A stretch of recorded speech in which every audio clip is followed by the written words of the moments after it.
When I arrived at my daughter's gate with my packed bags, I never expected what would happen next.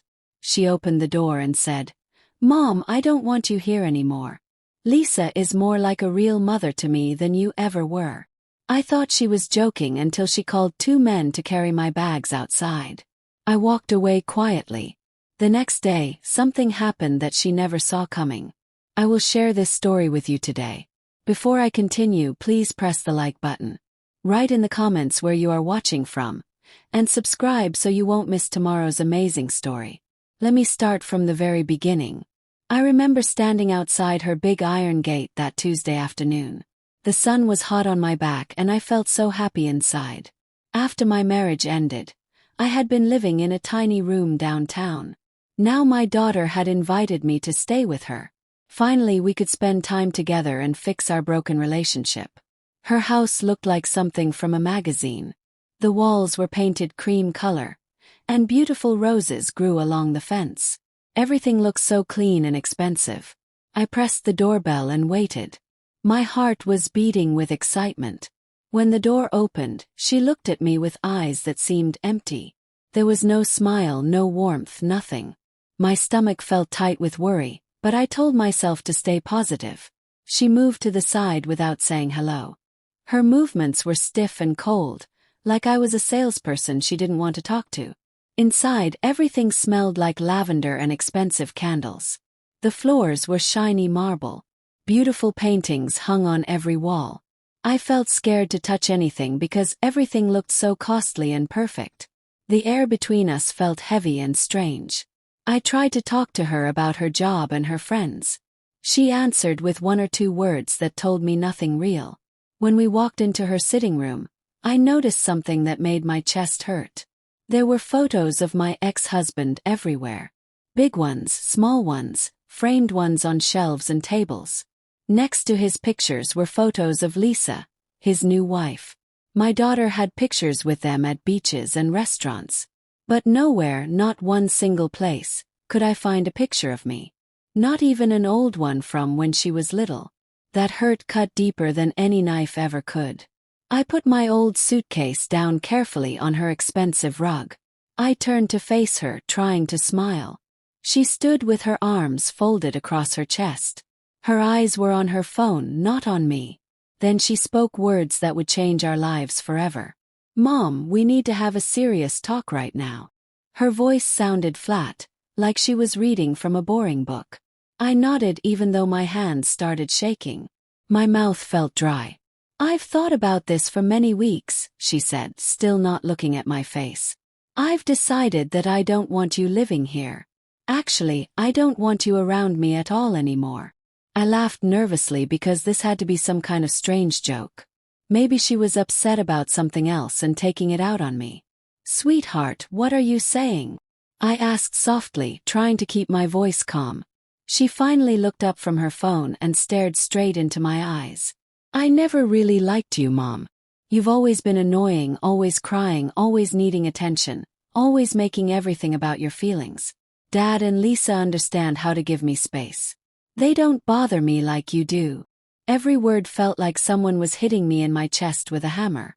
I tried to breathe, but the air felt thick like water. "But honey, I'm your mother. I love you more than anything. Whatever I did wrong, please tell me and we can fix it together." She shook her head hard. "There's nothing to fix because I don't want to fix anything. I want you to leave my house. Dad and Lisa are coming to live here next Thursday, and I need this guest room for them, not for you." My legs felt weak, like they might not hold me up anymore. This couldn't be real. Not after everything I had done for her. Not after all the nights I stayed awake when she had fever as a baby. Not after all the school projects I helped with when I was exhausted from work. Not after selling my jewelry to pay for her university fees when we had no money. "Please, sweetie, don't do this to me," I whispered. "Just let me stay one night. Tomorrow morning we can talk when you're feeling better." She picked up her phone again and started typing something. "I'm calling security guards now. You have to leave immediately." My mouth opened but no sound came out. I watched her fingers move on the screen and realized this was actually happening.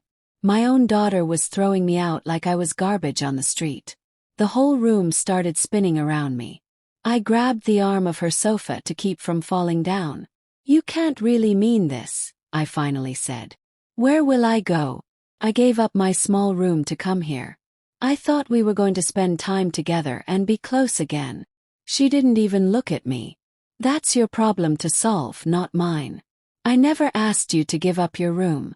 You made that choice all by yourself." The coldness in her voice frightened me more than if she had been screaming and yelling. Yelling eventually stops, but this coldness felt like ice that would stay frozen forever. In just a few minutes, 2 security men came to the door. They looked uncomfortable because they could tell this was a family problem, not a criminal situation. "Ma'am, please collect your things and leave the property," one guard said quietly, looking at the floor. I looked at my daughter one last time.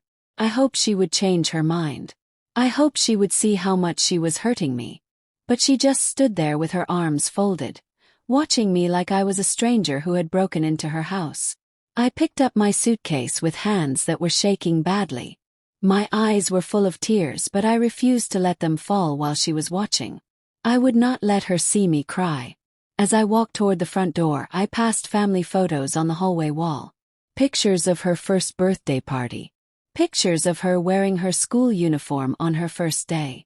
Pictures of her graduation ceremony with her cap and gown.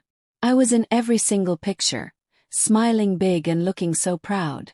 But clearly those memories meant absolutely nothing to her now. The security guard walked next to me as we went to the main door. Each step felt impossible, like walking through deep sticky mud. When we got outside to the front porch, the cool evening wind touched my face. The sky was turning orange and purple as the sun went down. It would have been so beautiful if my heart wasn't breaking into 1,000 tiny pieces. "I'm really sorry this is happening to you," the guard whispered as he gently closed the door behind me. I heard the lock make a clicking sound. That click echoed in my head like a loud drum. I stood on that porch for several long minutes. I couldn't make my feet move.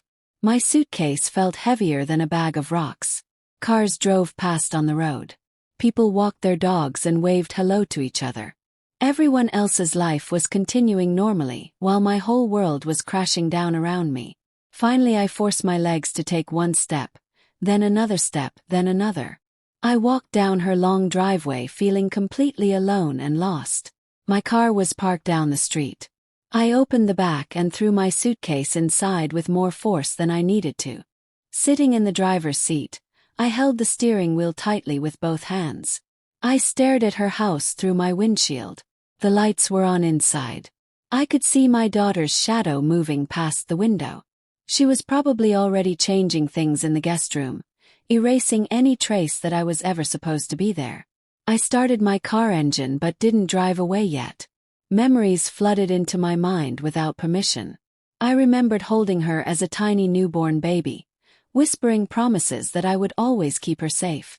I remembered teaching her to ride her first bicycle, running beside her and holding the seat until she learned to balance.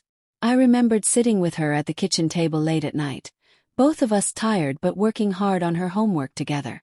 I remembered standing up for her when her teachers said she was a troublemaker because I knew she was just strong and independent. All those memories felt useless now. Like I had been pouring water into a bucket with a big hole in the bottom. No matter how much love I poured in, it just drained away and disappeared. I thought about my ex-husband and his new wife Lisa, moving into that beautiful house. They would sleep in the room that should have been mine. They would eat breakfast at the table where I should have been sitting. They would become her real family and I would become the forgotten one. That hurt worse than when my husband divorced me. When he left me for another woman, I thought that was the worst pain I could ever feel. But this was different and deeper. This was my own child choosing to erase me from her life. Choosing someone else over the woman who gave birth to her and raised her. Finally, I pulled away from the curb and started driving. I had no idea where I was going. I just drove through the city streets as darkness fell all around me. My phone started ringing and buzzing. I looked at the screen and saw it was my younger sister Maria calling. I couldn't talk to her yet. Not when I could barely hold myself together. I drove past restaurants where families were eating dinner together, laughing and talking. I drove past playgrounds where children were playing on swings while their mothers pushed them. I drove past shopping centers closing for the night. Everything looked peaceful and normal. But nothing felt normal to me anymore. Eventually I found myself at a cheap motel near the highway. The sign outside had broken letters and flickered with a buzzing sound. The parking lot was almost empty except for a few old trucks. It looked sad and forgotten, which felt right for how I was feeling. I checked in at the desk and dragged my heavy suitcase to a room that smelled like cleaning chemicals and old smoke. The bed was small with a hard mattress. The walls were so thin I could hear people talking in the rooms next to mine. This was my reality now. This was where I ended up after trying so hard to be a good mother. I sat on the edge of the rough bed and finally let the tears come. They poured out like a river breaking through a dam. My whole body shook as I sobbed. I cried for the daughter I thought I knew but didn't. I cried for the relationship I believed we had but never did. I cried for all the years I spent thinking that love would be enough. When the tears finally stopped, I felt empty inside like a dried-up well. I lay down on the scratchy bedspread and stared at the ceiling. There was a brown stain in the corner shaped like a cloud. How did everything go so terribly wrong? I played back the divorce in my mind, searching for answers. My husband had fallen in love with a woman named Lisa who worked at his office. When I discovered the truth, he didn't apologize or beg me to forgive him. Instead, he blamed everything on me. He said I focused too much on our daughter. He said I didn't pay enough attention to making him happy. He said I had gotten old and boring.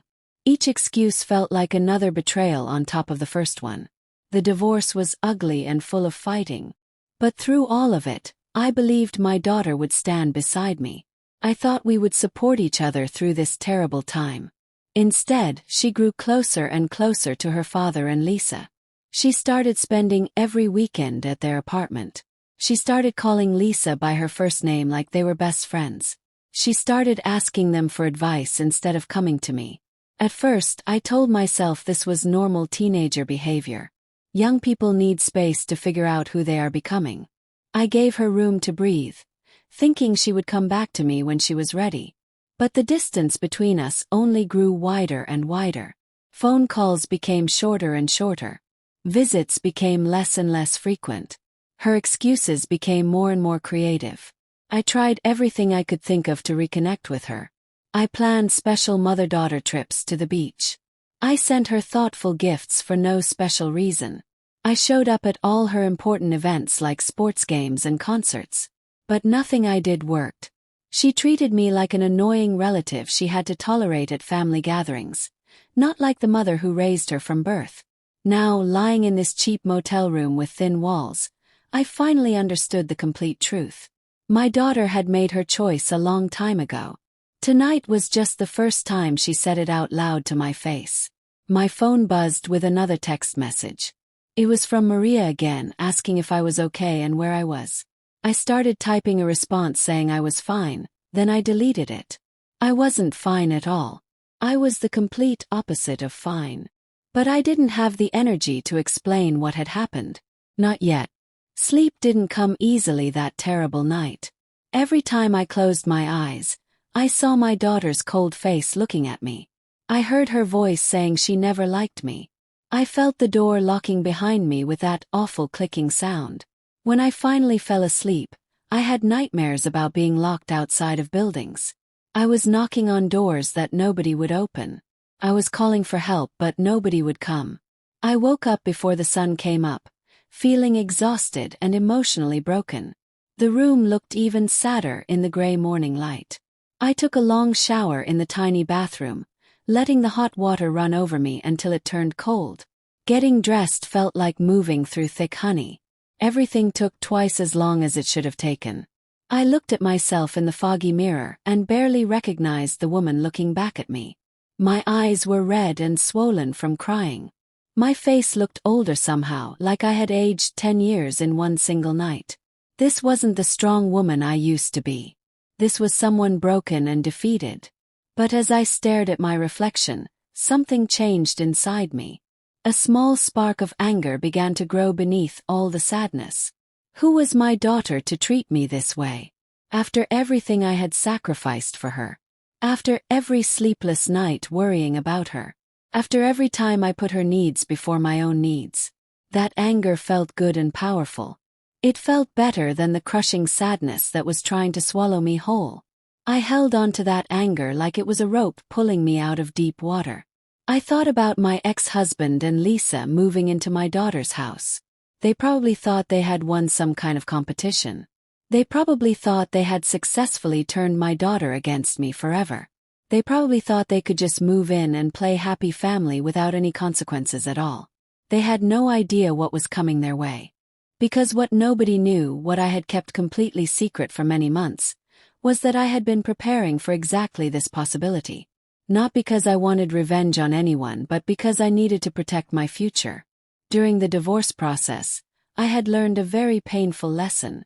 People will take advantage of your kindness if you let them. People will use your love as a weapon to hurt you. So I stopped being the woman who gave everything away and asked for nothing back. I started making smart decisions to secure my own future. Nobody knew that I had quietly bought property before the divorce papers were signed. Nobody knew that I had moved money into secret bank accounts that only I could access. Nobody knew that I had been building a safety net while everyone thought I was falling apart and helpless. Most importantly, nobody knew about the shopping mall I had purchased 8 months ago. A huge shopping mall right in the middle of the city. The same mall where my daughter worked as the assistant manager of operations. The same mall she bragged about to all her friends, acting like her job there made her important and special. She had absolutely no idea that the mysterious new owner who bought the mall was her own mother. The previous owners had always used a management company to run things, so the employees never knew who the real owner was. When I took over ownership, I kept that same system in place. I stayed invisible in the background, watching from a distance. I had access to every report, every complaint, every detail about how the mall was running, including very detailed information about how my daughter treated the people who worked under her supervision. What I discovered in those reports made me feel sick to my stomach. My daughter wasn't the wonderful manager she pretended to be to everyone. She was mean and cruel to the employees who worked for her. She yelled at them for tiny mistakes that didn't matter. She took credit for their good ideas and made them her own. She made people cry during meetings.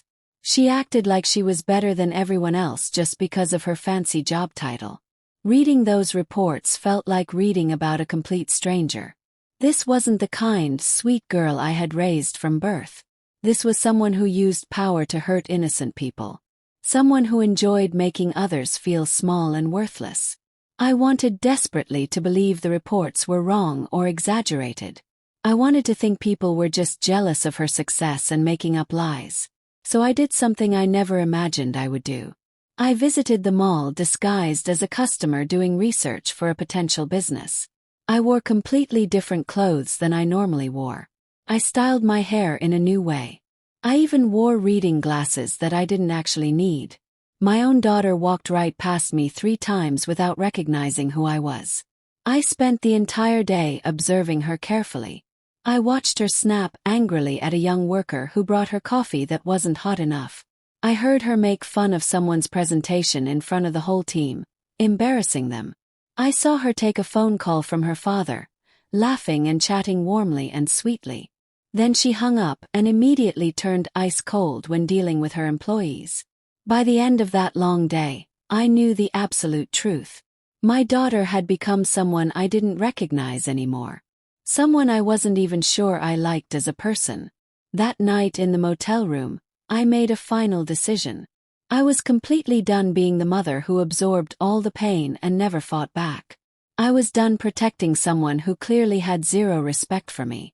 If my daughter wanted to throw me away like worthless garbage, then she would learn exactly what it feels like to lose something truly important. I pulled out my laptop computer and logged into my private email account. The message I had written several weeks ago was still sitting there in my drafts folder, waiting. I had written it during a moment of deep anger after a particularly hurtful phone call with my daughter. But I never sent it because part of me kept hoping desperately that things would get better between us. Now I knew better. Things weren't going to get better on their own. They were already as bad as they possibly could be. My finger hovered over the send button on my computer. Once I clicked it, there would be no way to undo what I was doing. My daughter's comfortable life would change forever. She would know exactly how it felt to be powerless and unwanted. Was I being cruel and heartless? Maybe I was. But sometimes real love requires teaching tough lessons. Sometimes the kindest thing you can do for someone is let them face the real consequences of their bad actions. Clicked send. The email went out instantly to my daughter and the mall's entire management team. It was professional and very clear. Her employment was terminated immediately due to numerous complaints about her workplace behavior and treatment of employees. Her access card to the building would stop working by tomorrow morning. She had exactly 24 hours to clear out her office and remove her belongings. I closed the laptop and felt a strange mixture of different emotions swirling inside me. Sadness because our relationship had come to this terrible point. Relief because I had finally stood up for myself after years of being walked on. Fear about what would happen next in our story. But mostly I felt something I hadn't felt in a very long time. Power and control. For so many years I had given all my power away to people who didn't appreciate it or value it. My husband who cheated. My daughter who rejected me. Even my friends who took advantage of my generous nature. Now I was finally taking my power back into my own hands. I imagined my daughter waking up to that email tomorrow morning. The confusion that would appear on her face as she read it carefully. The panic she would feel as she realized what it meant for her future. The anger when she started making frantic phone calls trying to fix the situation. Let her feel all those difficult emotions. Let her experience the fear and uncertainty that I had been living with for months. Let her know what it was like to have your whole world turned completely upside down by someone you trusted. Sleep came a little easier after I sent that email.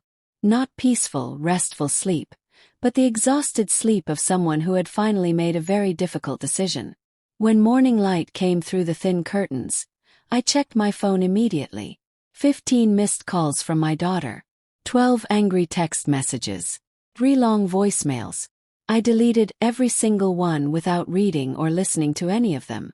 Whatever she had to say to me, I wasn't ready to hear it yet. Not now, maybe not ever. I packed my few belongings back into my suitcase and checked out of the depressing motel. The morning air outside felt fresh and clean. Birds were singing cheerfully in the trees nearby. The sun was shining brightly in the blue sky. It felt like the beginning of something completely new and different. I drove across the city to a storage building where I had been keeping boxes of my things since the divorce happened. Everything I owned in the world was packed away in a small rented unit. My clothes, my books, my photo albums, my kitchen supplies. My entire life reduced to cardboard boxes stacked on metal shelves. But hidden among those ordinary boxes was something else very important. Legal documents related to another property I secretly owned. A small cottage house on the quiet outskirts of the city. Nothing fancy or impressive to look at, just a simple 2-bedroom house with a little yard and a wooden front porch. I had bought it secretly during the divorce proceedings using money from an inheritance my grandmother had left me years before. My ex-husband never knew about that inheritance money because I had kept it completely separate from our joint bank accounts. Thank goodness I had done that. The cottage was my backup plan, my secret safety net, the place I would go if everything else in my life fell apart completely. And everything had definitely fallen apart. I loaded the most important boxes into my car and drove slowly to the little cottage house. It looked exactly as I remembered it looking. The paint was a cheerful butter yellow color. The garden needed some work but had good strong bones underneath. The porch had an old wooden swing that moved gently back and forth in the breeze. As I unlocked the front door and stepped inside for the first time in months, I felt something completely unexpected wash over me. The house was empty and very quiet. Bright sunlight streamed through the windows, making pretty patterns on the wooden floors. Smelled like fresh air and new possibilities. This house was mine. Truly and completely mine. Nobody could take it away from me or kick me out ever again. For the first time in many long months, I felt completely safe and protected. I spent the entire day unpacking boxes and making the empty house feel livable again. I hung my favorite curtains in all the windows. I made up the bed with my softest sheets. I arranged my books carefully on the shelves and my family photos on the walls. Each small task felt healing to my broken heart, like I was rebuilding not just the house but also myself piece by piece. By evening time, the place looked like a real home. My phone kept buzzing constantly with more calls and messages from my daughter. But I ignored every single one. She could wait for once in her life. She had made me wait countless times before, canceling plans at the last minute or forgetting important dates that mattered to me. Now it was her turn to experience being completely ignored. Around sunset, my sister Maria finally got through to me by calling from a different phone number I didn't recognize. "Where have you been hiding?" she demanded immediately. "I've been so worried I couldn't sleep. Your daughter called me this morning crying and screaming, saying something terrible happened with her job and she can't reach you anywhere." I took a long, deep breath before responding to her. "I'm perfectly fine, Maria. Better than fine, actually. And my daughter is exactly where she needs to be right now." I explained everything to Maria in detail. The visit to my daughter's fancy house. The cruel, hurtful words she said to me. Being thrown out by security guards like a criminal. The email I sent firing her from her job at the mall. Maria was completely quiet for a very long moment. Then she said something I absolutely didn't expect to hear. "Good for you, sister. It's about time you finally stood up for yourself." Those simple words brought fresh tears to my eyes. I had been so afraid that everyone would think I was a terrible, horrible mother for what I had done. But Maria understood my situation completely. "Your daughter has been acting entitled and spoiled for years now," Maria continued firmly. "You've let her get away with too much bad behavior because you felt guilty about the divorce. But none of what happened was your fault at all. Your ex-husband cheated on you. Your daughter made her own selfish choices. You don't owe anyone your dignity and self-respect." We talked on the phone for over an hour. Maria reminded me of all the times my daughter had been openly disrespectful to me. All the time she chose her father over me for purely selfish reasons. All the time she hurt my feelings deeply and never bothered to apologize. "You're not being cruel or vindictive," Maria said very firmly. "You're teaching her a lesson she should have learned many years ago. Actions always have consequences. You can't treat people terribly and expect them to keep supporting you forever." After we hung up the phone, I felt so much lighter inside. Having someone validate my difficult decision meant more to me than I had realized it would. I wasn't crazy or mean or vindictive. I was simply a mother who had finally reached her absolute breaking point. The next few days passed in a strange blur of activity. I focused completely on settling into my new cottage and tried hard not to think about what was happening with my daughter. But of course, news traveled very fast in our small community. Maria called again to tell me that my daughter had shown up at her house late at night, begging desperately for help and money. She had lost her high-paying job and had no income now. Her father and Lisa had made big promises to help her financially, but apparently their promises meant absolutely nothing now that the situation was actually difficult. They had their own bills to pay, they told her. They couldn't afford to support her indefinitely. The irony was almost funny in a dark way. My daughter had chosen them over me so decisively. And now they were abandoning her completely when she needed them most. Meanwhile, I was the one she had thrown away like trash. Yet I was the one with resources, stability, and a safe home. Part of me desperately wanted to reach out and offer help, to fix everything like I always did before. But a much stronger part of me knew deep down that would be a terrible mistake. If I rescued her right now, she would learn absolutely nothing from this experience. She would just go right back to treating me badly because she would know for certain that I would always save her no matter what. So I stayed firm and strong. I didn't call her. I didn't send text messages. I let her experience the full weight of the choices she had made. Exactly 1 week after I sent the email firing her, my daughter showed up at my cottage. I still have no idea how she found my address, but there she was. standing on my small porch looking smaller and more vulnerable than I had ever seen her look in her entire life. Her eyes were red and swollen from days of crying. Her hair was messy and uncombed. She looked exhausted, scared, and desperate. "Mom, please, we really need to talk right now," she said when I opened the door. I stood in the doorway without inviting her inside my home. "What do you want to talk about?" I asked in a calm, steady voice. "I'm so sorry, Mom. I'm so incredibly sorry for everything I said to you.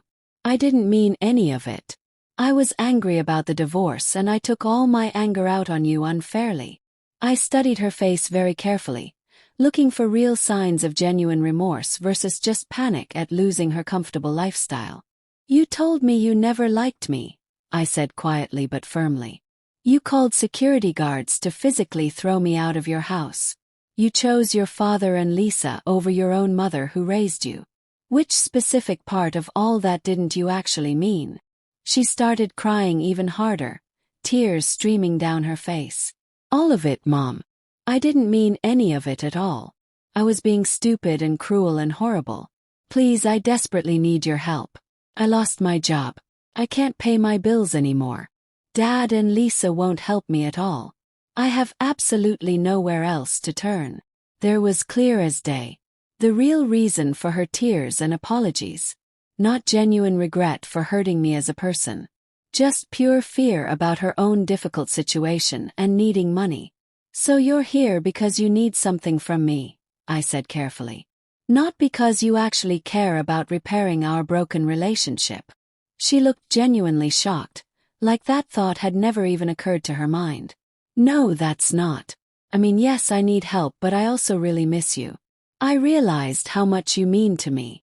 "You realized that after you lost everything," I pointed out calmly. "Not before. Not when you had your fancy job and your big house and your father's support. Only now, when you're desperate and have nothing, did you suddenly remember you have a mother who cares." My daughter's face completely crumpled. "Please don't do this to me. I made one mistake." "Haven't you ever made a mistake before in your life?" I had made plenty of mistakes over the years. Trusting my husband when I shouldn't have. Sacrificing too much for people who didn't appreciate it or deserve it. Believing that love alone was enough to hold relationships together. But I had learned important lessons from all those mistakes. My daughter needed to learn from her own mistakes too. "I love you," I told her with complete honesty. "I will always love you because you're my daughter and nothing can change that. But I will not rescue you from the natural consequences of your own terrible actions. You need to figure this situation out by yourself." Her mouth fell completely open in total disbelief. "You're really going to let me suffer after everything you always said about always being there for me?" "Being there for you doesn't mean protecting you from reality," I replied firmly. "It means loving you enough to let you grow up and face what you've done. You treated me terribly and cruelly. You humiliated me in front of strangers. You threw me away like I was nothing and nobody. Now you're learning what it feels like to be on the other side of that treatment." I started to close the door gently, but she grabbed it desperately. "Wait, what about my job? You own that mall, don't you? You're the secret owner who fired me from my job." I nodded calmly. "Yes, I am the owner. And I didn't fire you because you hurt my feelings as your mother.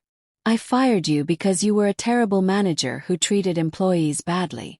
You abused your power over people. Multiple workers filed official complaints about your behavior. That's not the kind of person I want running operations in my business property." She looked absolutely stunned. "You were watching me the whole time. Spying on me."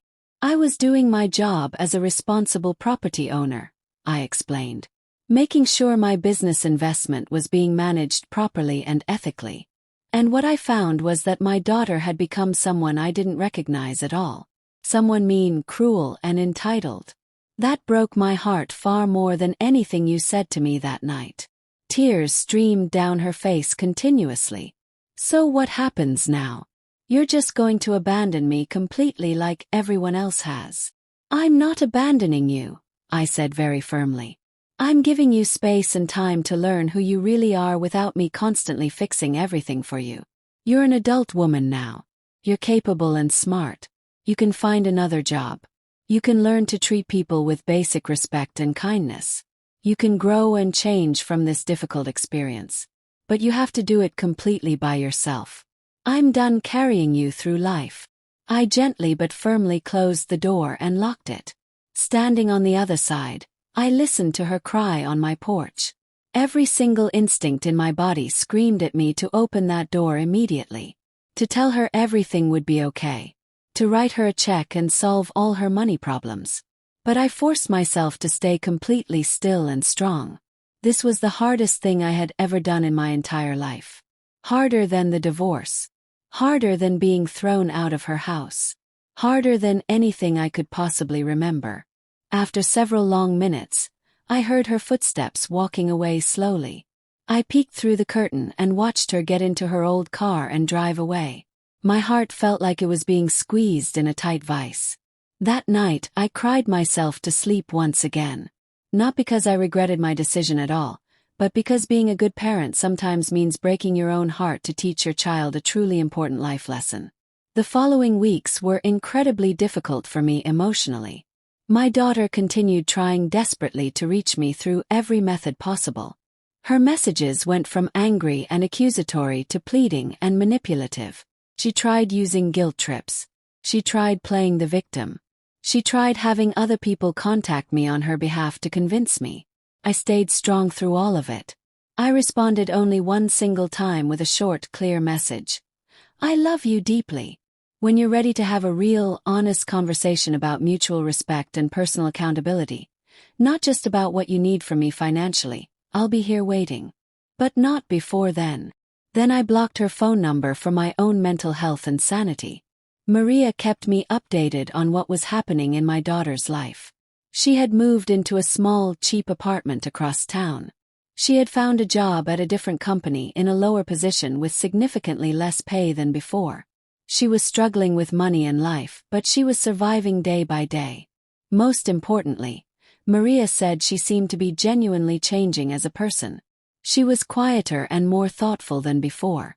She had stopped constantly bragging about herself to everyone.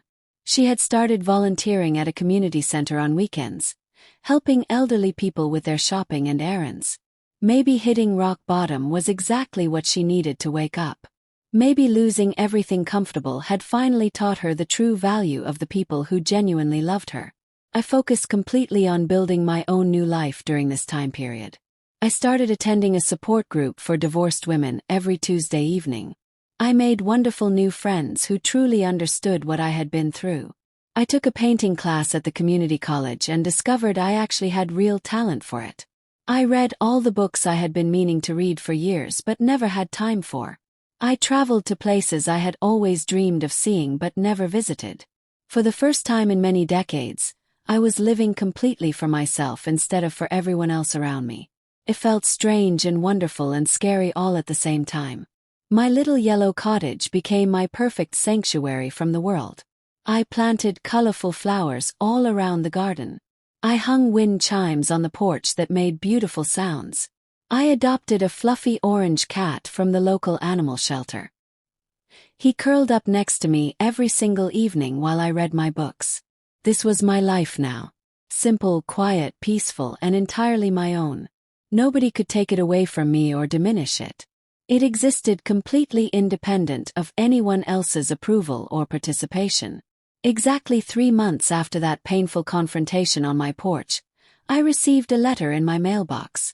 Not an email or a text message, but an actual handwritten letter on paper. It was from my daughter.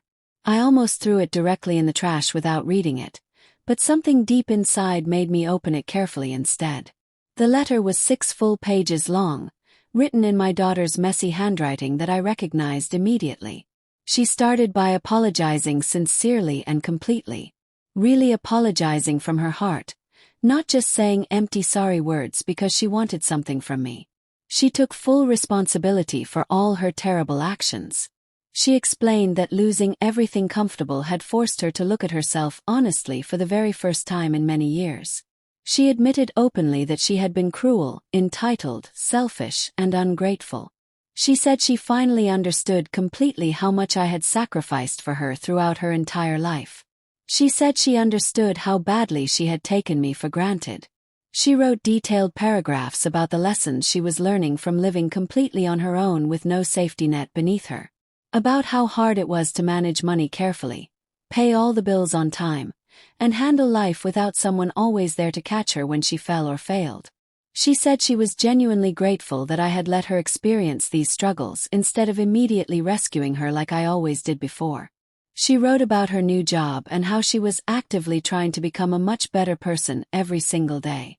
How she made a conscious point of being kind and respectful to everyone she worked with. How she volunteered regularly with elderly people at the community center and listened carefully to their life stories. How she was going to therapy every week to understand why she had become so angry, hurtful, and destructive. At the very end of the long letter, she wrote something that made tears stream down my face. "Mom, I don't expect you to forgive me right away or anytime soon. I don't expect you to welcome me back into your life like nothing bad ever happened between us. I know I completely destroyed your trust in me, and trust takes a very long time to rebuild from nothing. But I want you to know that I truly see you now. Really see you as a complete person. Not as someone who exists only to meet my needs and wants, but as a real human being who has feelings and deserves respect and kindness. I'm so sorry it took losing you completely to finally learn that crucial lesson. I hope that someday, maybe years from now, you'll give me a chance to prove I've genuinely changed. I love you more than words can say. Your daughter." I read that heartfelt letter 3 complete times, looking very carefully for any signs of manipulation or false promises. But it felt genuine, raw, and honest in a way my daughter had never been before in her entire life. I didn't respond to her immediately. I needed significant time to think carefully and process all my complicated feelings. I needed to be absolutely sure that any decision I made came from real wisdom, not from loneliness or guilt or weakness. 2 full weeks later I wrote her back. My letter was much shorter than hers, but equally honest and true. I told her I genuinely appreciated her apology and her willingness to look at herself critically and honestly. I told her I was proud that she was trying hard to become a better person. But I also told her very clearly that rebuilding our broken relationship would take significant time. That I needed to see consistent change over months, not just pretty words on paper. That I would absolutely not tolerate being treated badly ever again under any circumstances. That our relationship going forward would be between 2 equal adults with clear boundaries and mutual respect. Not a mother who gave everything and a daughter who took everything without gratitude. I suggested we start very slowly and carefully. Maybe coffee together once a month. Maybe phone calls every couple of weeks. Nothing rushed or forced or artificial. Just small, careful steps toward rebuilding broken trust. She responded immediately and enthusiastically, agreeing to whatever timeline I needed and felt comfortable with. And so we began the very slow, careful process of healing our relationship. Our first coffee meeting was awkward, uncomfortable, and full of long silences. We sat across from each other at a small cafe, both completely unsure what to say. But gradually, slowly, we started talking about real things. Really talking honestly, not just having surface-level conversations about weather and work. My daughter told me about her therapy sessions and what she was learning about herself in them. She admitted that watching her father cheat on me and then justify his actions had seriously messed up her understanding of loyalty, commitment, and relationships. She said she had been carrying anger toward me for years without even fully realizing it. Angry because I stayed kind and hopeful despite being badly hurt. Angry because my pain made her feel guilty inside. Angry because she didn't know how to process all the complicated emotions of watching her parents' marriage fall completely apart. So she had taken all that anger out on me because I was safe and would never leave her. I would never stop loving her no matter how terribly she behaved toward me. Hearing this explanation was painful but also very enlightening to me. I hadn't fully realized how much my own behavior during the divorce had affected her developing mind.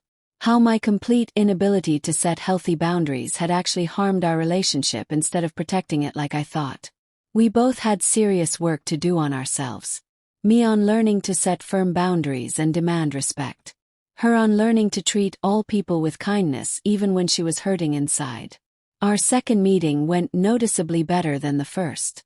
She brought photos from her volunteer work and told me touching stories about the elderly people she had been spending time with regularly. One woman reminded her strongly of me, she said. Strong, giving, generous, but also lonely because her family didn't appreciate her or visit her. My daughter said working closely with these forgotten seniors had opened her eyes completely to how she had treated me for years. How she had taken me for granted, exactly the way these people's families took them for granted and forgot about them. I could see genuine change in her. Not just in her careful words, but in her actions, her energy, her whole presence. She was softer somehow. Less defensive and angry. More thoughtful and considerate. Over the following months, our meetings became more and more frequent. Coffee dates turned into longer lunches. Lunches turned into peaceful walks in the park. Walks turned into her visiting my yellow cottage. She met my fluffy orange cat and laughed at his silly, playful personality. She admired all the paintings I had been working on. She helped me plant fresh vegetables in the garden. Slowly, carefully, patiently, we built something completely new together. Not the old mother-daughter relationship where I gave everything and she took everything selfishly. Something much more balanced, healthy, and equal. We both had difficult days. Days when old negative patterns tried to resurface and take over. Days when she said something thoughtless and I had to firmly remind her that wasn't okay anymore. Days when I wanted desperately to fix her problems and had to physically stop myself. But we worked through those challenging moments with complete honesty and mutual respect. We talked openly about our feelings instead of burying them deep inside. We apologized sincerely when we messed up. We gave each other grace while also holding each other fully accountable. One quiet afternoon about 6 months after our reconciliation process began, my daughter showed up at my cottage with tears streaming down her face. I immediately worried that something terrible had happened to her. "What's wrong, sweetheart?" I asked, pulling her inside quickly. She shook her head. "Nothing's wrong at all. Everything is right for the first time. I just needed to tell you something important." We sat together on the porch swing. She took my hand and held it tightly in both of hers. "I got a promotion at my new job," she said softly. "They made me team leader of my department." I smiled warmly. "That's absolutely wonderful news. Why are you crying?" "Because the very first thing I wanted to do was call you and tell you this news. Not to brag about myself or to ask you for anything. Just to share my good news with my mom because I knew deep down you would be genuinely proud of me." She wiped tears away and looked at me. "That's what I should have felt all along. You should have been the very first person I wanted to share things with. The first person I turned to when things were good or bad. But I pushed you away cruelly and treated you like you didn't matter at all. I'm so sorry, Mom. I'm so sorry for all the precious time we lost." I hugged her tightly. "We can't get that lost time back, but we have time now. That's what truly matters." She pulled back and looked at me seriously. "I need to know something honestly. That night you sent the email firing me from my job. Did you do it because you wanted to hurt me, or because you wanted to help me grow?" I thought very carefully before answering her. "Both, if I'm being completely honest. Part of me definitely wanted you to feel some of the pain you had caused me. But a much bigger part of me knew you desperately needed to face real consequences. You were becoming someone I didn't like at all. Someone cruel, mean, and entitled. I couldn't just watch that happen without doing something to stop it. You could have just talked to me about it," she said quietly. "Would you have actually listened?" Asked gently. She was quiet for a long moment, then shook her head honestly. "No, probably not at all. I would have made excuses and blamed everyone else for everything. I needed to lose absolutely everything to finally see clearly." We sat in comfortable silence, watching the sun slowly set over my little garden. "I visited Dad last week," she said eventually. I told him everything that happened between us. How I threw you out. How you fired me. How we've been slowly rebuilding our relationship. What did he say? I asked, curious despite myself. He said I got exactly what I deserved. That you were always too soft and forgiving with me. And he was glad you finally grew a backbone and stood up for yourself. She laughed bitterly. Then he immediately asked if I could loan him money because he and Lisa are having serious financial problems. I wasn't surprised at all. My ex-husband had always been excellent at playing the victim and asking others to solve all his problems. I told him absolutely not, my daughter continued. I said I barely have enough money to support myself. And even if I did have extra money, I wouldn't give it to him after watching how he treated you and how he encouraged me to treat you the same way. Pride swelled strongly in my chest. How did he react to that? He got very angry, called me selfish and ungrateful, said after everything he'd done for me over the years, this was how I repaid him. She shook her head. It was like looking in a mirror and seeing who I used to be, making everything about me, playing the victim constantly, refusing to take any responsibility. I don't want to be that person anymore, Mom. I squeezed her hand warmly. You're not that person anymore. You're becoming someone much better. Someone I'm genuinely proud to know. That honest conversation marked a real turning point in our healing. My daughter started seeing her father much more clearly now. She realized that his relationship with Lisa wasn't as perfect as it appeared from the outside. She saw how he constantly blamed others for his own problems and failures. She recognized the manipulation tactics he used on people. Most importantly, she understood that choosing him over me hadn't been about loyalty or love at all. It had been about convenience and pure selfishness. Over the next year, our relationship continued growing stronger and deeper. My daughter introduced me to her boyfriend, a genuinely kind young man who treated her with respect and care. She asked for my advice on important career decisions. She invited me to her apartment for dinner regularly. She remembered my birthday and sent thoughtful gifts. She called just to chat about nothing, not because she needed something from me. These small gestures meant absolutely everything to me. They showed me clearly that the change was real, deep, and lasting. One evening, she asked if she could talk to me about something very important. We were sitting in my living room drinking hot tea and watching the fire crackle warmly in the fireplace. I've been thinking a lot about forgiveness lately, she began. About whether you've truly forgiven me for everything I did. I set down my teacup carefully. I have forgiven you completely. Not all at once, but gradually over time. Every time you showed up and did the hard work to be better, forgiveness grew a little more inside me. Forgiveness isn't a single moment. It's a long process. She nodded slowly. I'm still working very hard on forgiving myself. Some days I think about that night I threw you out, and I feel so ashamed I can barely breathe. Shame can be useful if it teaches you to make different choices, I said gently. But if you hold on to it too tightly for too long, it becomes a cage that traps you. You've changed completely. You've grown. You've apologized sincerely and made amends. At some point you have to forgive yourself too. Tears rolled down her cheeks. How? How do I forgive myself for being so cruel to the person who loved me most in the whole world? I moved closer and put my arm around her shoulders. The same way I forgave you. One day at a time, one good choice at a time. By being the person you wish you had been back then. By treating people with kindness and respect. By showing up even when it's hard. That's how you earn your own forgiveness. We cried together that night, but they were healing tears, not painful ones. The kind that wash away old wounds and make room for new growth and love. As winter slowly turned to spring, I decided to tell my daughter the complete truth about the mall she had worked in. About the house she had lived in. About all the properties and investments I had secretly made during the divorce. We were having a nice dinner at her apartment when I brought it up. There's something important I need to tell you, I began. Something I've kept from you because the timing never felt right before. She looked concerned. What is it? Remember the house you were living in? The one you threw me out of. She flinched at the painful memory but nodded. I owned that house, I said quietly. I bought it for you as a graduation gift, but I never told you.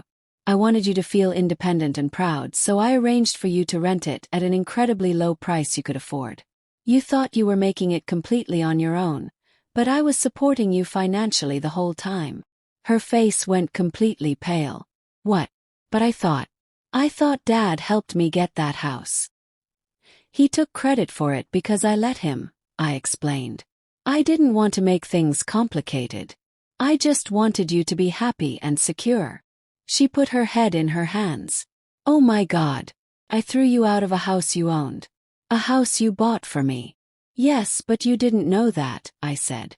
And in some ways, not knowing made the lesson more powerful. You learned what it feels like to lose something important through your own actions.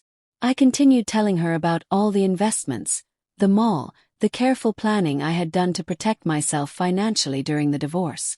She listened in complete shocked silence. When I finished, she was quiet for a very long time. Finally she spoke. I don't know what to say. All this time I thought you were the weak one. The one who got left with nothing after the divorce. But you were actually the strong one. The smart one. The one who planned ahead and protected herself. I had to become that person, I explained. The old me would have given everything away and ended up with absolutely nothing. But I learned that taking care of yourself isn't selfish. It's necessary, especially when the people you love don't have your best interests at heart. She reached across the table and took my hand. Thank you for telling me. And thank you for being strong enough to let me fail. I know that must have been so incredibly hard. It was the hardest thing I've ever done, I admitted. Every instinct told me to rescue you immediately. But I knew that rescuing you would only hurt you in the long run. You needed to stand on your own feet and figure out who you are without someone always catching you when you fall. I think I'm finally figuring it out, she said with a small smile. It only took losing everything and rebuilding from scratch. We laughed and it felt good. Real laughter between two people who had been through hell and somehow found their way back to each other. Time continued moving forward. My daughter got promoted again at work. She moved into a better apartment. She and her boyfriend got engaged. Through all of these milestones I was there. Not as someone funding her life or fixing her problems, but as a supportive presence. Someone she could count on for advice and encouragement. Our relationship was not perfect. We still had disagreements and hurt feelings sometimes. But we had learned how to work through those moments with honesty and respect. When she asked me to help plan her wedding, I said yes with one condition. I want to be involved because you value my opinion and enjoy my company, I told her. Not because you need my money or my connections. If this is about what I can provide rather than who I am to you, then I'd rather step back. She looked me straight in the eye. Mom, I want you there because you're my mother. 'Cause I love you. Because I can't imagine getting married without you by my side. The rest doesn't matter. Those words meant more to me than any apology ever could. The wedding was beautiful and simple. My daughter wore a dress we picked out together. She walked down the aisle with tears in her eyes. When she reached the altar and turned to look at the guests, she caught my eye and mouthed, "I love you." During the reception, she gave a speech thanking everyone for coming. Then she did something unexpected. She asked me to stand up. "I need to say something to my mom," she announced to the room full of guests. "A few years ago, I was not a good person. I was selfish and cruel, especially to my mother. I treated her like she was worthless. I threw her out of my house and told her I never liked her. I can barely believe I did those things when I look back on them now." The room was silent. People looked uncomfortable, unsure where this was going. My mom could have given up on me. She could have walked away and never spoken to me again. Instead, she loved me enough to let me face the consequences of my actions. She let me fail. She let me struggle. She let me learn who I really was when nobody was there to save me. My daughter's voice cracked with emotion. And through that struggle I found myself. I became someone I'm actually proud of. Someone who tries to be kind and thoughtful. Someone who values the people in her life instead of using them. She walked over to where I was sitting and took my hands. Mom, you are the strongest, bravest, most incredible woman I know. Thank you for not giving up on me even when I deserved it. Thank you for teaching me that love sometimes means letting go. Thank you for showing me what real strength looks like. I love you so much. Everyone applauded as I stood and hugged her tightly. We both cried happy tears. Later that night, as the celebration wound down, I stood outside looking at the stars. Maria came and stood beside me. You did good, she said simply. With her, with yourself, with everything. I nodded, feeling a deep sense of peace. It was worth it. All the pain, all the hard decisions, all the sleepless nights. It was worth it to get to this moment. Do you ever regret how things went down? She asked. Do you wish you'd handled it differently? I thought about that question carefully. No, I think everything happened exactly how it needed to happen. If I had rescued her immediately, she would never have changed. If I had been softer or more forgiving too soon, she would never have learned the lesson. Sometimes the kindest thing you can do for someone is let them experience the natural consequences of their choices. Maria hugged me. You're a better person than most people would be in your situation. I'm not better, I corrected. I'm just someone who finally learned to value herself as much as she valued everyone else. That's a lesson that came too late in life. But better late than never. As I drove home that night, past sleeping houses and quiet streets, I thought about the journey I had been on. From the devastation of divorce to the heartbreak of being rejected by my daughter to the difficult decision to let her fail to this moment of reconciliation and joy. Had not been easy. There had been many nights when I questioned my choices. Many moments when I wondered if I was being too harsh or too unforgiving. But looking back, I knew I had made the right decisions. My daughter was thriving, not because I had protected her from hardship, but because I had allowed her to face it. She was happy not because everything had been easy, but because she had earned her happiness through hard work and personal growth. And I was at peace, not because everything had worked out perfectly, but because I had finally learned to stand up for myself. The little yellow cottage welcomed me home with its warm lights and comfortable spaces.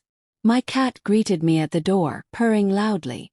I made a cup of tea and sat on the porch swing, wrapping a blanket around my shoulders against the cool night air. Life was good. Not perfect, but good. I had enough money to be comfortable. I had friends who cared about me. I had hobbies that brought me joy. I had a daughter who finally understood my value. Most importantly, I had myself. The version of me who had been lost for so many years, buried under expectations and sacrifice and the need to be everything to everyone. That version of me had finally emerged, stronger and wiser and more complete. I thought about my ex-husband and his new wife Lisa. I heard through the grapevine that they were struggling financially and their marriage was rocky. Part of me felt satisfaction at that news, but a bigger part of me just felt indifferent. They were no longer my concern. Their happiness or unhappiness had no impact on my life. I had moved on completely. My phone buzzed with a text from my daughter. A photo of her and her new husband, both smiling widely. The message said, "Thank you for everything, Mom. I love you." I smiled and sent a heart emoji in response. Then I set the phone aside and returned to enjoying the peaceful night. This was my life now. Built on my own terms with my own strength according to my own values. Nobody could take it away from me because I had created it myself. The scars from the past were still there. They probably always would be. But they no longer define me. They were simply part of my story, evidence that I had survived difficult times and emerged stronger. As I sat there, I thought about other mothers and fathers who might be going through similar situations. People who loved their children unconditionally but received disrespect in return. People who sacrificed everything only to be taken for granted. People who were afraid to set boundaries because they feared losing their children completely. If I could talk to those people, I would tell them this. Love does not mean accepting mistreatment. Love does not mean sacrificing your dignity. Love does not mean always being available no matter how badly you are treated. True love sometimes means stepping back. It means letting people face the consequences of their actions. It means valuing yourself enough to demand respect.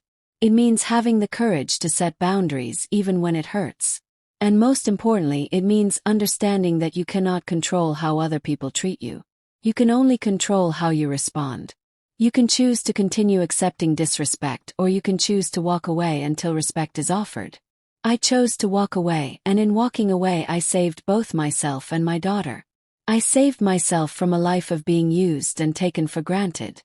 And I saved my daughter from becoming someone permanently entitled and cruel. The pain of that separation forced both of us to grow.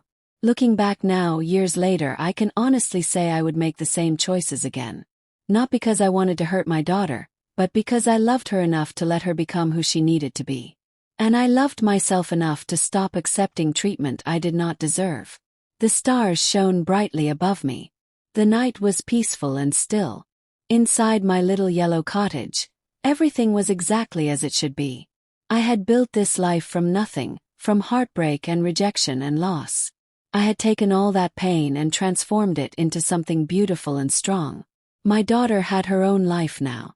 Her own home, her own career, her own family starting. She no longer needed me to survive, but she wanted me in her life.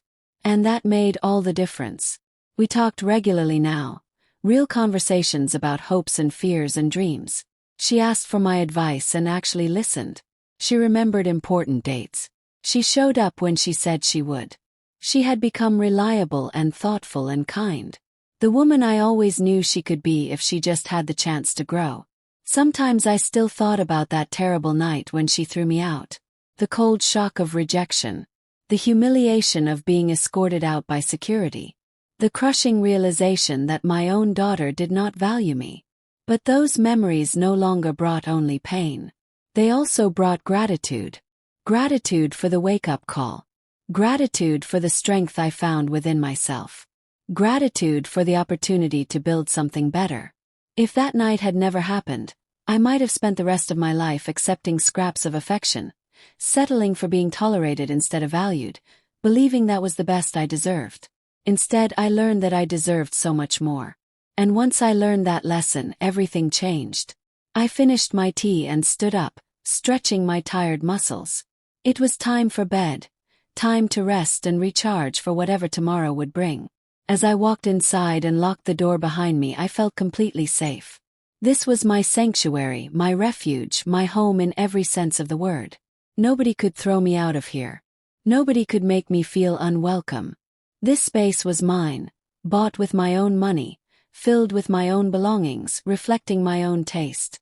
I climbed into bed and my cat immediately curled up beside me. I stroked his soft fur and thought about how much my life had changed. From married woman to divorced. From mother living to serve to woman living for herself. From victim to survivor, from broken to whole. The journey had been long and painful, but every step had been necessary. Every tear had served a purpose. Every moment of doubt had taught me something important. And now here I was, happy, peaceful, complete. Not because someone else loved me or validated me or needed me, but because I had learned to love, validate, and care for myself.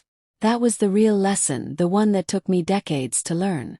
You cannot pour from an empty cup. You cannot give to others what you do not have yourself. You cannot teach people to value you if you do not value yourself first. My daughter understood that now too. She had learned it the hard way through loss and struggle and pain. But she had learned it, and that made all the difference. As sleep finally came, my last thought was one of deep gratitude. Not for the easy times or the happy moments, but for the hard times that forced me to become stronger. For the painful moments that taught me my worth.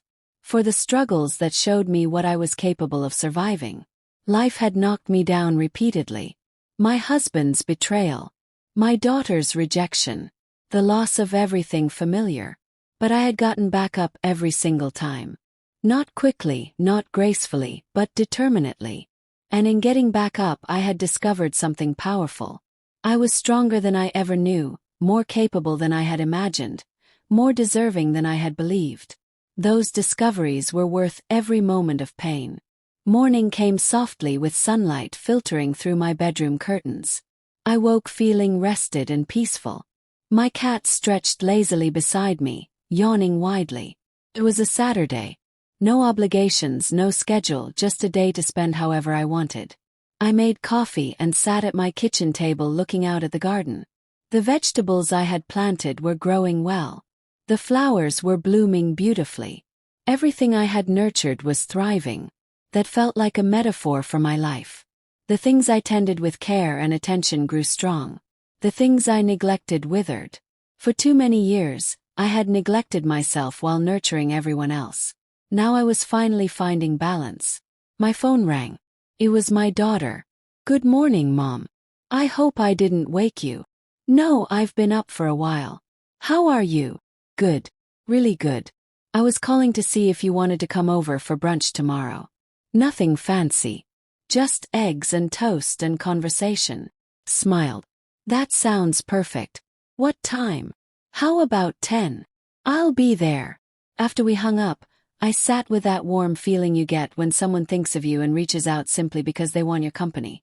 Not because they need something, not out of obligation, just because. That was the relationship I had always wanted with my daughter. And now finally we had it. The rest of the day passed peacefully. I worked in the garden pulling weeds and watering plants. I read a book on the porch. I called Maria and caught up on family news. I cooked myself a nice dinner and ate it slowly, savoring each bite. These simple pleasures meant everything to me now.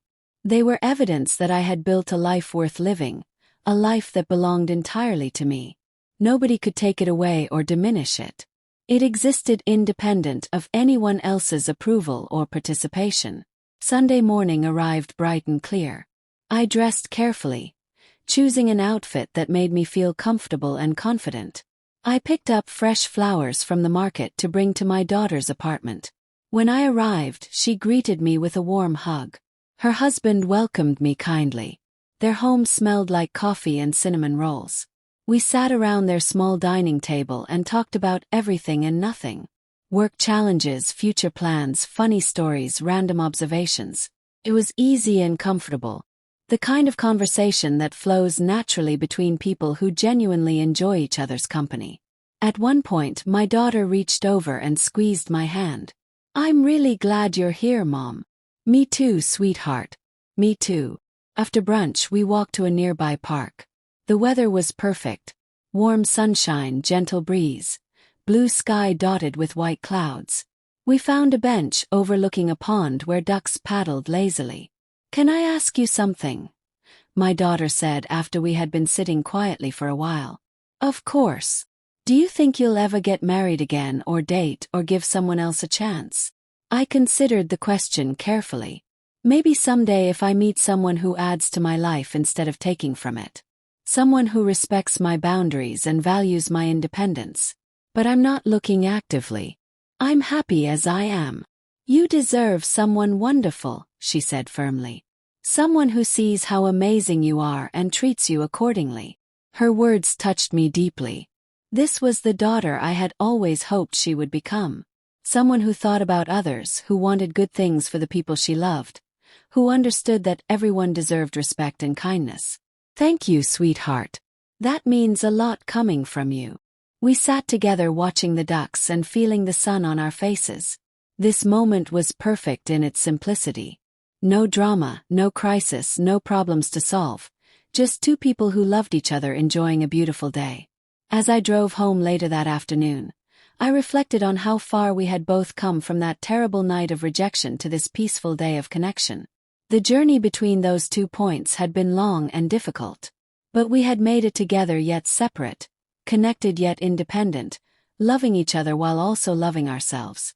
That was the key to healthy relationships. Maintaining your own identity while sharing your life with others, never losing yourself in the process of loving someone else. My ex-husband had never understood that. He wanted me to revolve around him completely, to have no needs or desires of my own, to exist only to serve his wants. My daughter had inherited that mindset for a while, but she had learned better. She had learned that real love celebrates independence, not dependence. The years continued to pass in a gentle rhythm. Seasons changed. Holidays came and went. My daughter and her husband bought a house. They had a baby, my first grandchild. I was there for the birth, holding my daughter's hand as she brought new life into the world. Looking at my granddaughter's tiny, perfect face, I felt overwhelmed with emotion. This beautiful child represented hope and new beginnings, a chance to do things better, to create healthier patterns. My daughter was determined to be a good mother, not perfect, but present, not overbearing but loving. She had learned from both my mistakes and her own. She knew the importance of boundaries and respect. When my granddaughter was a few months old, my daughter asked if we could talk seriously. We sat in her living room while the baby slept peacefully in her crib. "I've been thinking a lot about motherhood," she began. "About what kind of mother I want to be, what kind of example I want to set." "You're doing wonderfully," I assured her. "No, let me finish. I want to make sure my daughter never treats me the way I treated you. But I also don't want to parent from fear. I want to parent from love and wisdom." She took a deep breath. "So I need to ask, what would you do differently if you could go back? What should I know so I don't repeat your mistakes?" It was a difficult question, one that required complete honesty. "I would set boundaries earlier," I said slowly. "I would make it clear that love does not mean accepting disrespect. I would teach you that actions have consequences even when you're my child. I would value my own needs as much as yours instead of always putting you first." "But you were such a good mom," she protested. "You did everything for me." "That was the problem. I did too much. I shielded you from natural consequences. I made your life too easy. I let you believe you were the center of the universe." Paused, choosing my words carefully. "Being a good parent doesn't mean protecting your child from every difficulty. It means teaching them how to handle difficulty, giving them tools and skills, letting them fail safely so they learn resilience." My daughter nodded thoughtfully. "So I should let her struggle sometimes. Let her experience age-appropriate struggles, yes. If she makes a mess, have her help clean it up. If she breaks a toy through carelessness, don't immediately replace it. If she hurts someone's feelings, make sure she apologizes sincerely. Teach her that her actions affect others and she's responsible for making things right." "That makes sense. What else?" "Teach her to respect all people regardless of their position or status. Don't let her speak rudely to servers or store clerks or anyone else. Don't tolerate her being mean to other children. Make it clear that kindness is non-negotiable." Thought for a moment. "And make sure she sees you taking care of yourself. Show her that mothers are people too, that we have needs and interests beyond our children. Model healthy boundaries so she learns them naturally." My daughter was quiet, absorbing everything. "I don't want to make the mistakes I made," she finally said. "I don't want to hurt her the way I hurt you." "You won't," I said with confidence. "Because you're aware, you're thinking about these things intentionally. That awareness will guide you to make better choices." She hugged me tightly. "Thank you for being honest and thank you for loving me enough to let me learn hard lessons." "Always," I replied. "That's what real love looks like." Watching my daughter parent her own child was fascinating.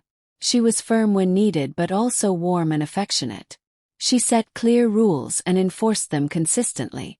She apologized when she made mistakes. She was raising her daughter to be kind, respectful, and responsible. And she was doing it while maintaining her own identity.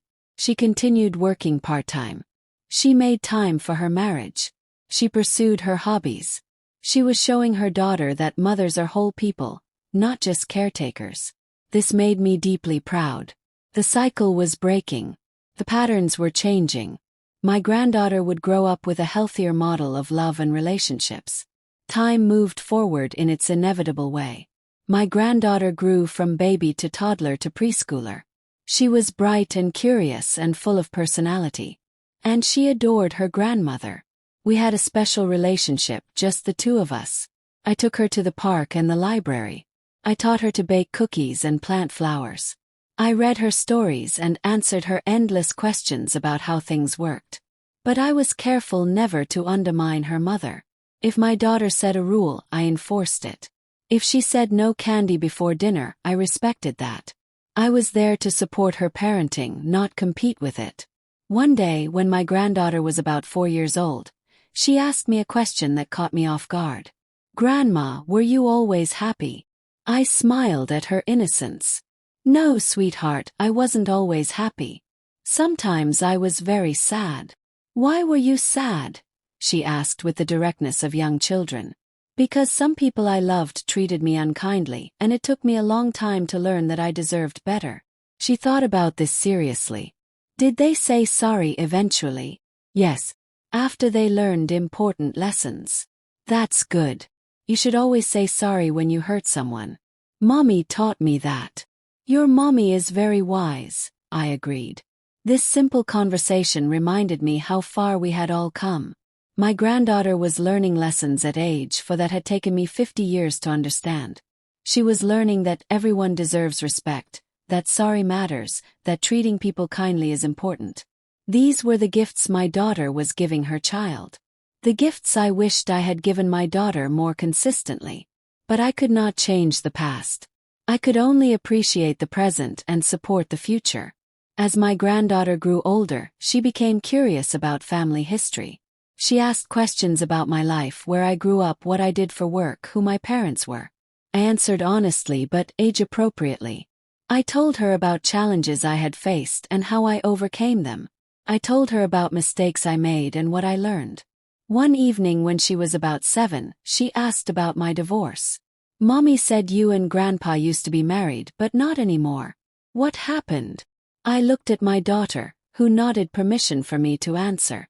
"Grandpa and I wanted different things from life," I explained carefully. "Sometimes people who love each other realize they can't be happy together anymore, so they decide to live separately." "Were you sad?" my granddaughter asked with concern. "Very sad. Divorce is always sad, even when it's the right choice." "Did Mommy help you feel better?" Smiled. "Not at first, but eventually, yes. We had to work through some difficult times together, but we made it, and now we're very close." My granddaughter seemed satisfied with this answer. She gave me a big hug and went back to playing with her toys. After she left the room, my daughter and I sat together quietly. "Thank you for handling that well," she said. "She deserves honest answers. Not all the details, but the truth." I agree. Kids are smarter than we give them credit for. They can handle reality if we present it appropriately. My daughter sighed. "I worry sometimes that my childhood will affect how she sees relationships, that she'll be scared of marriage or commitment because of what happened with you and Dad." "She won't," I assured her, "because you and your husband are showing her what a healthy marriage looks like. You communicate.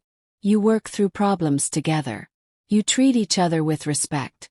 That's what she'll learn from." "I hope you're right." "I am. She's going to be fine.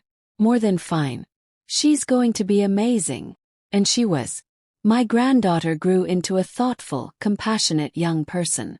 She did well in school. She had good friends. She stood up for kids who were being bullied. She volunteered at animal shelters. She was everything I had hoped my own daughter would be. And she was that way because my daughter had learned and grown and become a better parent than I had been. This gave me more satisfaction than anything else in my life. Knowing that my pain and mistakes had ultimately led to something good, that the hard lessons had been passed down in healthier forms, that the cycle had been broken. As I grew older, my daughter became more protective of me. She called regularly to check on me. She invited me to family dinners. She made sure I wasn't lonely or isolated. The roles had reversed in some ways. Now she was taking care of me the way I had once taken care of her. But it was different from before. This care came from genuine love and concern, not obligation. She wanted to spend time with me because she valued my company, not because she felt guilty. On my 70th birthday, my daughter threw a surprise party for me. All my friends were there, Maria, my granddaughter, even some colleagues from my working days. My daughter gave a speech that made everyone cry. "My mom taught me the most important lesson anyone can learn," she said. "She taught me that love without boundaries isn't really love at all. Real love requires mutual respect. Real love means holding people accountable. Real love sometimes means stepping back and letting people face consequences. She looked directly at me. Mom, you could have given up on me when I was at my worst. When I treated you unforgivably. When I threw you out and chose other people over you. But you didn't give up. You just changed the terms of our relationship. You demanded respect. And in doing that, you saved me from becoming someone terrible. I'm the person I am today because you loved me enough to let me fail, because you valued yourself enough to walk away, because you showed me that actions have consequences and people don't have to accept mistreatment just because you're family. She wiped tears from her eyes. Thank you for being strong when I was weak. Thank you for setting boundaries when I had none. Thank you for teaching me the difference between love and enabling. Thank you for being the most incredible mother anyone could ask for. Everyone applauded. I stood and hugged my daughter tightly. I love you, I whispered. I love you too, Mom. More than you'll ever know. That night, driving home from the party, I felt a profound sense of completion. My life had not been easy. I had faced betrayal, rejection, and heartbreak. But I had survived all of it more than survived. I had thrived. I had rebuilt myself from nothing. I had created a life I loved. I had repaired a broken relationship. I had learned to value myself. These were accomplishments worth celebrating. This was my story. A story of pain transformed into strength. Of love that required difficult choices. Of a mother who learned to save herself in order to save her daughter. If this story touched your heart or reminded you of your own struggles, please share your experience in the comments below. Sometimes knowing we're not alone makes all the difference. Subscribe to JAMAL'S Stories for more stories about strength, healing, and finding courage when life knocks you down. Remember, loving yourself isn't selfish. Setting boundaries isn't cruel. Walking away isn't giving up. Sometimes these actions are the most loving things you can do. Thank you for listening. May you find the courage to write your own ending, one where you are valued, respected, and loved the way you deserve.